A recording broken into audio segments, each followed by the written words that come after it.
Alright, this is Roller Coaster Fan 2000 here. Today's park battle is Canada's Wonderland versus Cedar Point. This could be a great park battle. These parks have almost everything in common. You'll just see this park battle will be awesome. Here's the point scale. It's the same as last time, only the Giga Coasters will actually go into effect. But we will start with the inverted coasters. Flight Deck versus Raptor. Now, is this even a question? Raptor's a B&M, and Flight Deck is a Vekoma SLC, and they suck. So, of course, Raptor's going to win. Next park battle is the wooden coasters. Mindbuster versus Mean Streak, and I'm just going to give it to Mindbuster because it has more airtime than Mean Streak. Next, we've got more Woodies. Wild Beast versus Blue Streak. Now, I'm going to give it to Blue Streak because it's got more airtime. Now, I have been on Wild Beast, and I can certify that it is pretty rough. We've got some aerodynamic suspended coasters, and I'm going to give it to Vortex just because it interacts with Wonder Mountain. It has a big drop.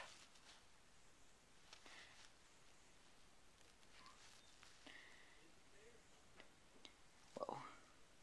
Up next is the Aero Loopers, and I'm going to give it to Corkscrew because its inversions fly over the midway.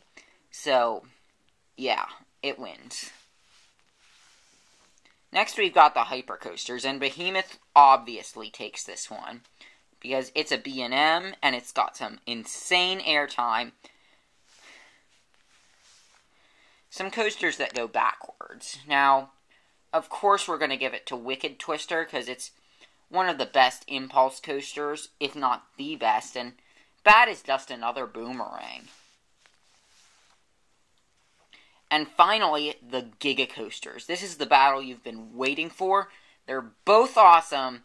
They're both fantastic rides, but we have to choose a winner, and the winner will be Leviathan, because it's got that insane airtime hill, and it's a B&M, so it requires less maintenance. And yes, that picture of Leviathan was from the POV of Leviathan that I took.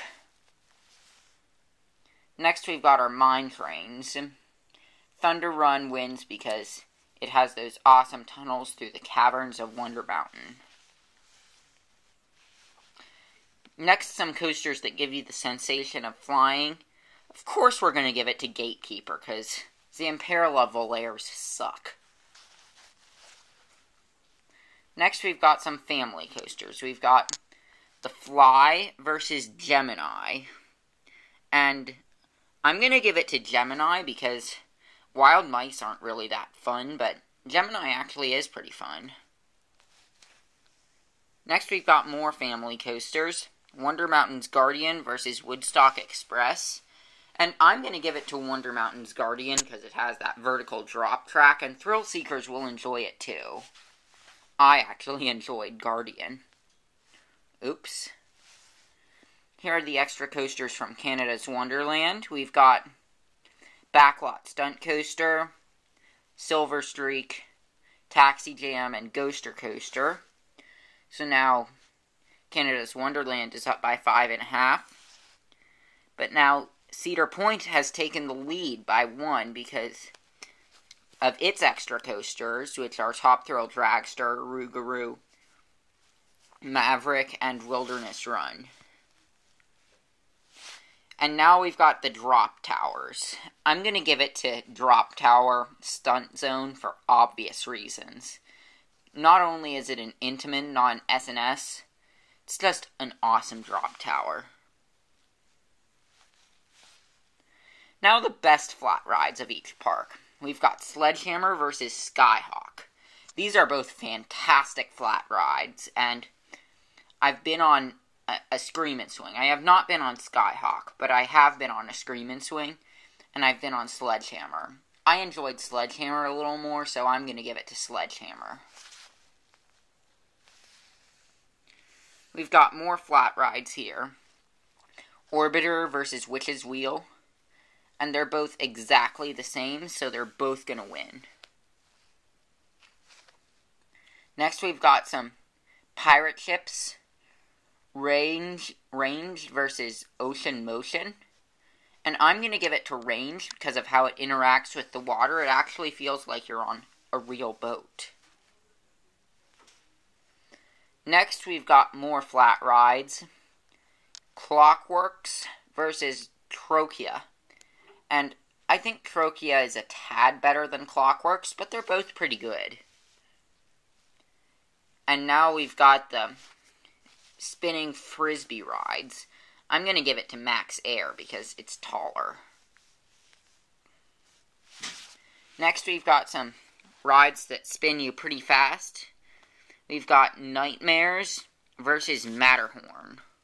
And, And I'm going to give it to Nightmares because of how it has you facing the ground. That's just really cool.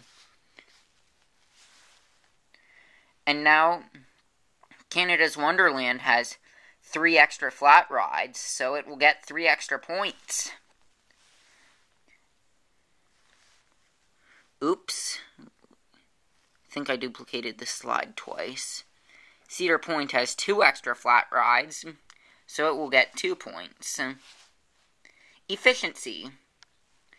Cedar Point received a 4 out of 5, and Canada's Wonderland received a 3 out of 5. Both pretty good scores, but I'm going to give it to Cedar Point for being a tad better.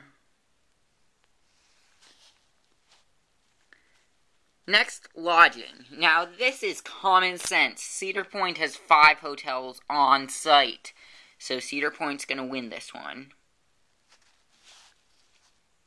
Prices. Cedar Point costs $50, and Canada's Wonderland costs $40, so Canada's Wonderland will win this one. Dining. Both received the exact same score, so they both win. Convenience. Canada's Wonderland has bins on all of the coasters, but Cedar Point does not have them. Has them on all the coasters except for Top Thrill Dragster. So because they're both pretty good, but I'm going to give it to Canada's Wonderland for this. Appearance. It's hard to beat beautiful Cedar Point on Lake Erie.